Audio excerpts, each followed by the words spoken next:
What is it with Sadhguru and motorcycles? These days I'm on four wheels. But you haven't given up your love for bikes, or have you? It's just that when I started, trekking in the jungles when I was 10, 11. I would be gone. If I had 10 rupees in my pocket, I would organize my food and I'm gone with this little note in the house. I can imagine my parents, I always wished I shouldn't have a boy, ever. Girls can run away too on bikes. They run later. They don't run at 10, 11, okay? And they're on a pillion, they're usually pillion. And if they find a good rider, no problem. I'm saying, the thing was, it's not about the motorcycle or this or that, it is just that I was a cloud of million questions all the time. And wherever I looked, nobody had a sensible answer. Everybody has standard answers that they've heard from somewhere. Nobody has a genuine experiential answer. So, there's a restlessness to explore just about anything.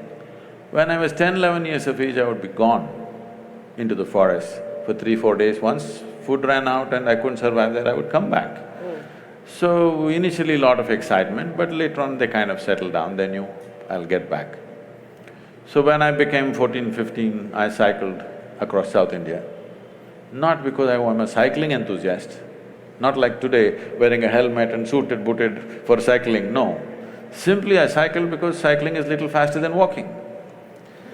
The moment I became 17, I still didn't have a license, but I found a motor to my cycle, which became a motorcycle. So, that because it went little faster. It supported my restlessness to know something, I didn't even know what the hell it is. I didn't know what I was looking for, but I had questions about anything I looked at. Everything in the universe looked like a question mark to me. But the question about the motorcycle is really to ask whether the motorcycle, the Land Rover or Land Cruiser, which one is it now? Land Rover, Land Cruiser, I'm not sure. But whatever, the four wheels, the helicopter. I think you once said somewhere that that whether if it moves on land, water or air, I like it. This is not… One thing is I like anything that works, and machines work. Yeah. The more efficiently work, the better they are. And why it's important is, after all, what is the quality of an individual human being? How smoothly and how efficiently your body, mind and everything functions is the quality of a human being, isn't it? So machines always excited me, whether it's a bicycle or motorcycle or because of, lack of the necessary, probably the fitness that I was at that time. I crisscrossed India on a motorcycle. Today it would be hard, so you get into something a little more comfortable. But while that makes you a very interesting character to observe, did you ever worry that you'd be labelled or dubbed a rich person's guru? This is the Sadhguru who flies his own planes, who likes his BMW, who likes his game of golf, who likes having a little frisbee match on the greens. Let's come to that. See, the thing is, I wouldn't mind. I even sometimes I ride a bullock cart. Nobody reports that though. I love to handle the bulls and I still drive them sometimes. But now I want to have a conversation with you. This afternoon till 2 o'clock, I was in Jodhpur. Yes. I could have come by bullock cart or a camel cart. You had to wait for 5 days. I came on time, you must appreciate that. So it's about efficiency is what you're saying? Yes. So I personally learned to fly a helicopter, where I don't have the time for these things, but I somehow fit in this and learned because 70% of our work is in rural India. I thought this little helicopter I could set the place on fire because I'm half the time stuck, half my life I'm on the road stuck in some traffic, driving myself, all the time behind huge… Everywhere, there's no place in the country where there's no traffic jams. Believe me, even in rural India, there are traffic jams. So I thought a helicopter would really revolutionize our work. I picked up the thing, I got my license, FAA license, but in India it's so difficult to get the license because many of these rules were made before Wright brothers came. Well, according to some, the plane was also made before the Wright brothers came. And they say it was made in the Vedic ages. They're not very wrong. Conceptually it was made. Whether physically they're built or not, we don't have proof for that. Conceptually, there's no… Conceptually, it's about imagination, to think that you can move from place A to place B. No. You cannot conceptually imagine something entirely. Even if you imagine, you must be able to produce some… you must understand the principles in some way as to why something flies. Yeah.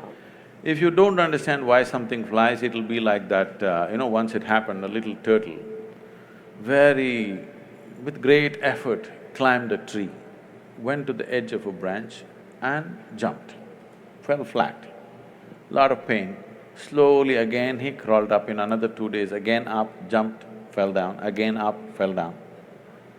After a few days, two birds were sitting on the opposite tree. They were talking and they said, I think it's time we tell him he's adopted. All right.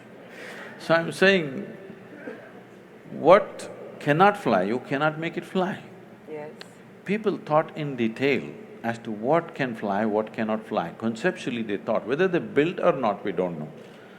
And it is an established fact, they calculate the speed of light. Some individual cannot calculate the speed of light just like that if there was no whole scientific culture around him. No individual will just drop from heaven and calculate the speed of light, okay? There must have been a scientific culture, otherwise it won't happen. But we need to understand, there is a difference between science and technology. But there's also a difference between science and mythology. Some things are just great stories, that doesn't mean they actually happened. See, for example, there are images or there are sketches which probably somewhere between 3,000 to 4,000 years ago were made, where it clearly shows a turtle and a round planet sitting on it and going around. Turtle is the best example, best analogy for a planetary movement, because a turtle cannot accelerate. Same speed, he just keeps going. So a round planet on a turtle is the best way to describe how a planet moves around. And the very word for geography in this country is Bhugol, which means it's a round planet.